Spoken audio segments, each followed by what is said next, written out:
Hello everyone, in this video, I will show you how to get Evolution Shards in Clash Royale. First, open the Clash Royale game.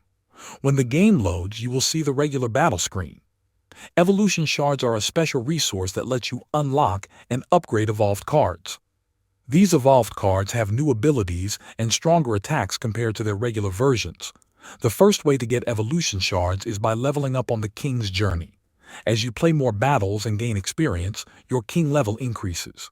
Each time you reach a new level on the King's Journey, you unlock various rewards. Some of these rewards include Evolution Shards. This is a simple and steady way to collect shards just by playing the game and improving your account level over time. The second way to get Evolution Shards is through Clash Royale. Clash Royale often includes Evolution Shards as rewards along the reward track.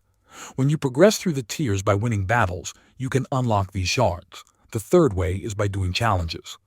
Clash Royale often gives Evolution Shards for completing special challenges and events. These challenges may require you to win a certain number of battles or complete special tasks. Right now, there are no active quests that give Evolution Shards, but in the future, it is likely that more quests and events will offer them as rewards. Thanks for watching.